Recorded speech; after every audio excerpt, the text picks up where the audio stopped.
Vamos a hablar de diabetes, bueno, todo lo nuevo, qué es lo que hay, cómo trabaja OSEP, obviamente, respecto a este tema.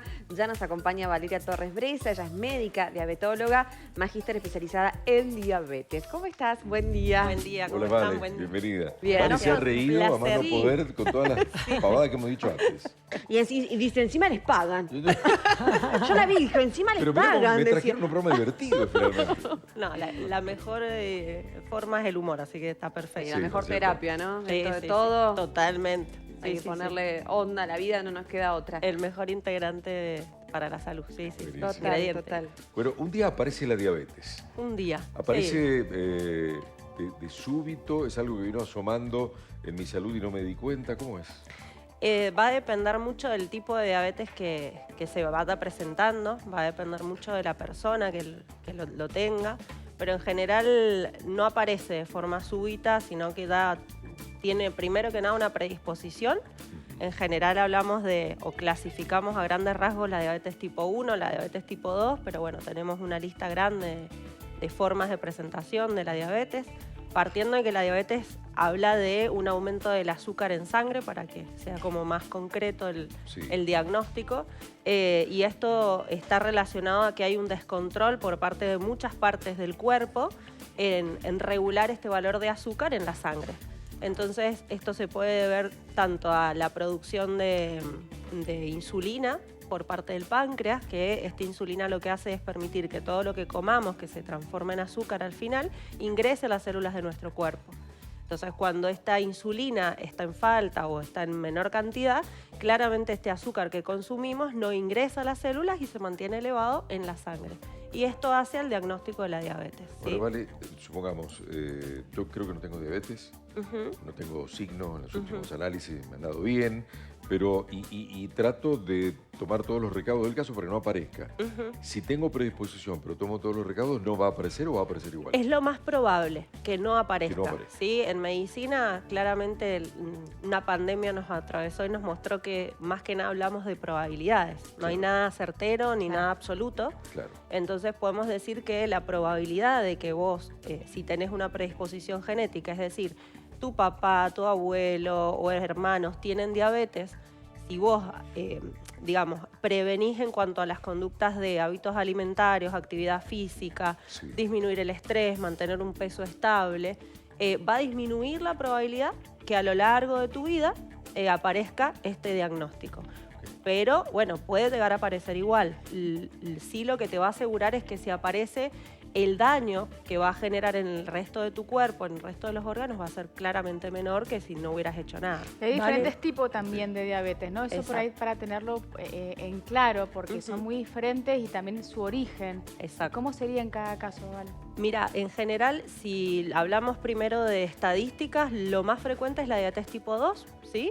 En un 95-98%, y el resto es más que nada diabetes tipo 1. Pero como les decía recién, hay una lista larga de tipos de diabetes. Por ejemplo, en pacientes que tienen que hacerle una pancreatectomía, es decir, retirar el páncreas de su cuerpo por alguna eventualidad, patología particular, estos pacientes se quedan sin la insulina. Por lo tanto, tienen una diabetes como diagnóstico y en este caso se la denomina exócrina, por decirlo, ¿sí? Porque es por una causa externa digamos, al diagnóstico habitual. Pero en general la diabetes tipo 2 está relacionada a esta predisposición, ¿no? Lo traigo en mis genes, ¿sí? Ok. Tengo la predisposición de en algún momento de mi vida desarrollar diabetes. Y la diabetes tipo 1 está relacionada, si bien influye mucho esto de algunas enfermedades autoinmunes que puedan presentarse en la familia, no es una cuestión de que tengo más probabilidad porque mi familiar tuvo diabetes, ¿sí? Sino que va con una cuestión más de autoinmunidad. El mismo cuerpo reconoce extraño partes de los órganos y de las moléculas que hacen al control del azúcar, entonces esto genera un aumento de azúcar en sangre. En estos casos, como decías vos, Coco, puede que la aparición sea más brusca, pero generalmente hoy, con esto de todo lo nuevo, hablamos de que podemos llegar a tiempo a este diagnóstico en los pacientes, por ejemplo, con diabetes tipo 1, porque se ha evaluado que pacientes con cierta cantidad de anticuerpos, es decir, estas moléculas que van a activar el ataque de nuestro cuerpo hacia el páncreas, por ejemplo, están en aumento. Entonces se ha visto que pacientes que tienen aumentados estos anticuerpos tienen más predisposición a que desarrollen una diabetes 1. Entonces a estos pacientes se han establecido protocolos de seguimientos más cercanos, que esto es claramente nuevo, protocolos más cercanos para que las complicaciones sean menores a largo plazo. Por ejemplo, no es lo mismo un paciente con diabetes tipo 1 que llega a una internación por una descompensación en diabetes a que lleguemos antes al diagnóstico y podamos evitar esa descomplicación. Entonces eso, por ejemplo, es algo nuevo, digamos, en lo que es diabetes. Va a llegar igual, pero de diferente manera. O sea, va a llegar a diabetes, pero de diferente manera. Eso también aclararlo. No es que no va a llegar porque, sino que la vemos venir. Sí, exactamente, pero anticipamos la mala evolución. Porque, por ejemplo, estos pacientes que han tenido complicaciones en internación o debut muy agresivo, como esto, cetoacidosis, internación por mucho tiempo, la evolución de la enfermedad a largo plazo no es la misma que aquellos que llegamos antes y evitamos esta complicación. Vale, me voy un poquito atrás. Sí. ¿Quiénes son las personas que deben prestar atención para no llegar a esta enfermedad? Bien, puntualmente la que podemos llegar antes es aquellas personas que tienen antecedentes familiares, estoy hablando de diabetes tipo 2, ¿no? Antecedentes familiares, que aumenten de peso, que no hagan ejercicio, que no cumplan con hábitos saludables. Y esto no es hablar de dieta, sino que tengamos un plan alimentario acorde, ¿no? Acorde a mi peso, a mi sedentarismo, si trabajo todo el día sentado y tengo esta probabilidad de tener diabetes. Digamos, trabajar sobre lo que es posible.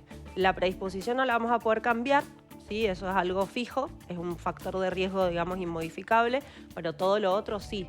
Y otra cosa que no es modificable es la edad, ¿no? En general, más de 40 años da esta predisposición o la probabilidad de que aparezca aumenta un poco más. Entonces, bueno, esos son factores que yo no voy a poder modificar, pero todo lo otro sí. O sea, ¿se puede prevenir? Sí, se puede prevenir. Totalmente. Hay gente que, bueno, tuvo antecedentes y lo previno y trabajó sobre todos estos factores de riesgos modificables y no llegó nunca a hacer la diabetes. ¿Cómo? ¿Cómo modifico esos factores de riesgo? Y yo creo que siempre los hago pensar a los pacientes en cuanto a las decisiones que tomamos el día a día, ¿no? Porque las decisiones que tomamos el día a día, el momento a momento, son los que nos definen. Y no solamente en el trabajo que elijo, en la comida que voy a comer o la ropa que me voy a poner, sino en cuánto duermo, qué como, cómo planifico mi día. A veces es muy complejo en pacientes o en personas que me cuentan que no tienen horarios para hacer actividad física. Bueno, hay que encontrar la forma de moverse, ¿sí?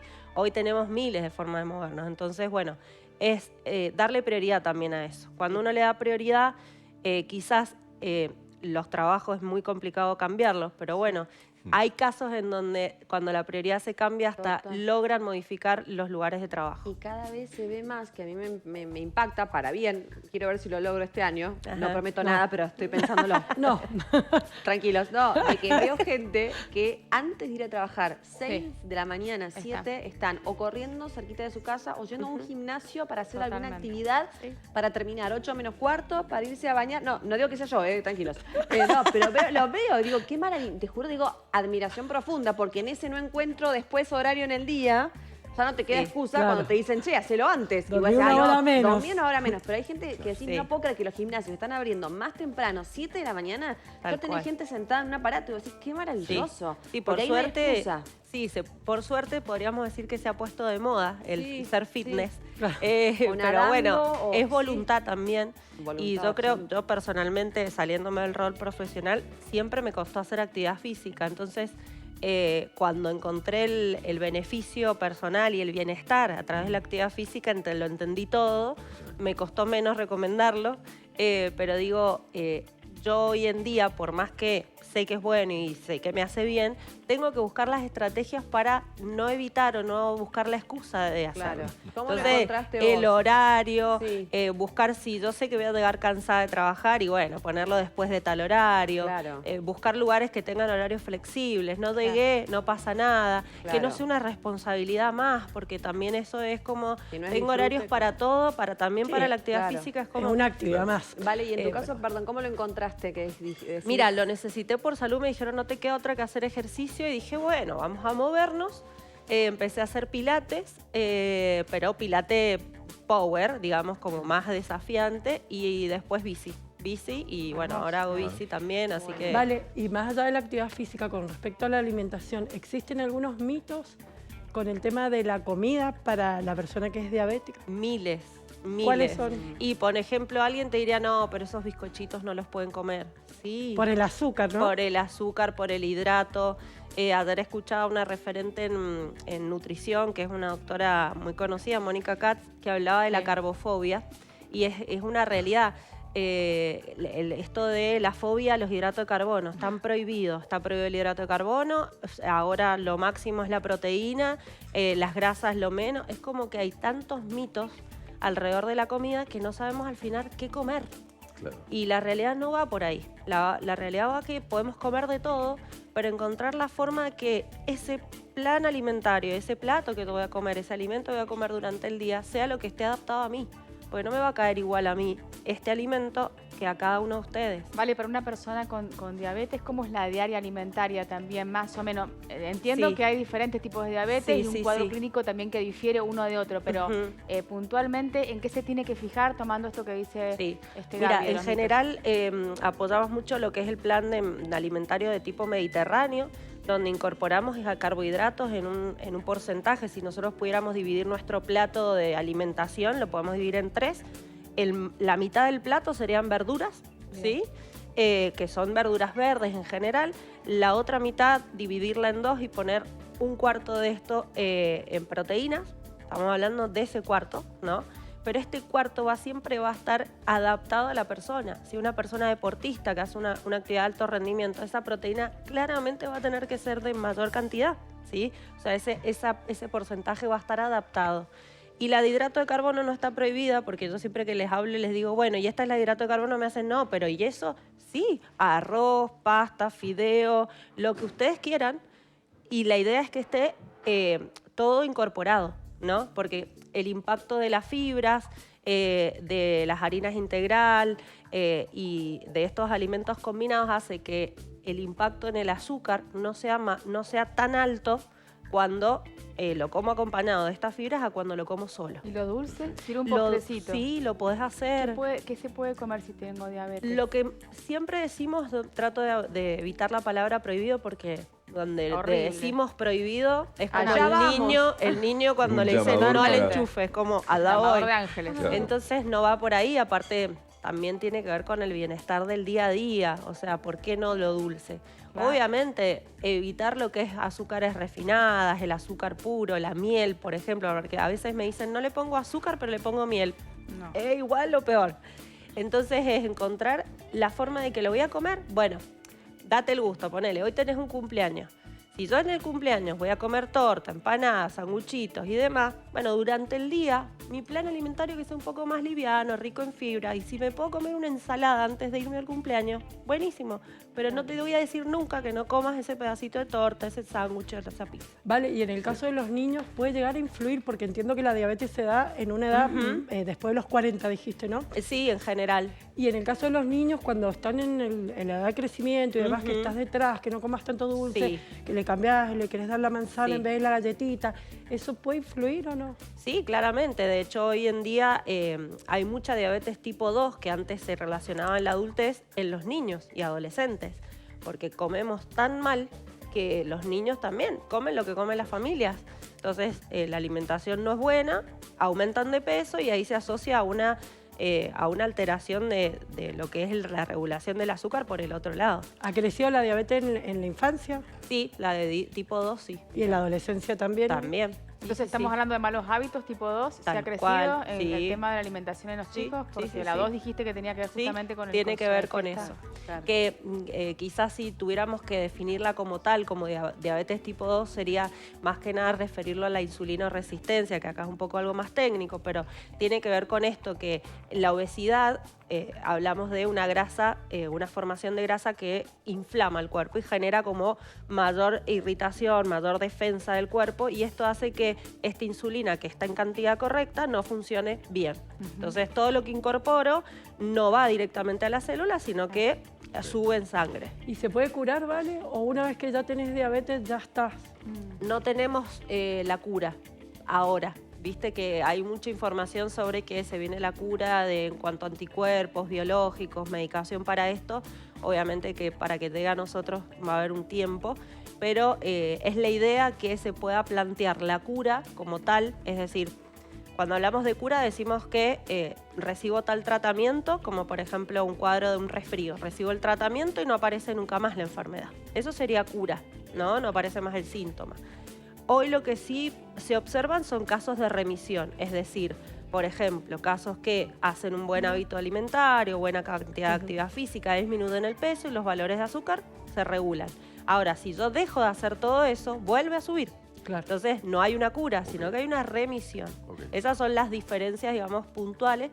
Pero sí, si tenemos que hablar de cura hoy en día, las vemos en lo que es diabetes tipo 1, porque se han creado y están en estudio en muchos casos, o sea, en mundial, el tema de creación de anticuerpos contra estas células que destruyen nuestro páncreas. Claro. Entonces es más directo, pero bueno, todavía falta para todo eso. Vale, detrás tuyo está el flyer que anuncia formalmente que el 7 de abril empiezan los talleres sobre diabetes. Sí. Y hay cara de un hombre mayor, pero la idea es que vengan. Que puede ser Benjamín Vicuña. Claro, ponele, que se dejó el bigote. ¿Te parece? Está más robicundo. Sí, en realidad ahí hay 2 talleres. Sí. El de 7 de abril es para pacientes con diabetes tipo 2, ¿sí? Pero que pueden ser de todas las edades, ¿sí? Bien. Por esto que decimos, obviamente no vamos a recibir adolescentes porque, bueno, no es el área donde trabajamos con niños o con adolescentes, pero en general trabajamos con más de 40, ¿sí? Eso va a ser los martes a las 16 horas, no necesitan inscripción previa, caen y la idea es hacer todo tipo de actividades recreativas, lúdicas, para poder acompañarlos en esto que es la diabetes. Perfecto. ¿Sí? ¿Y el 17? Arranca lo que es diabetes tecno.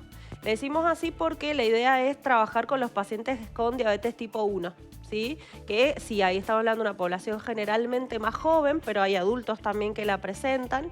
Y decimos IA porque la idea es incorporar esto de lo nuevo, inteligencia artificial y la tecnología. Hoy la tecnología, que es también parte de lo nuevo, está muy incluida en lo que es diabetes tipo 1, en el uso de sensores, bombas de insulina y demás, que bueno, la idea es acompañarlos en esto. Vale, mil gracias. Saludos a toda la gente de OSEP. Un placer tenerte, fuiste súper clara. Ojalá vuelvas muy pronto. Bueno, muchas gracias. Un placer para mí. Que estén bien. Gracias.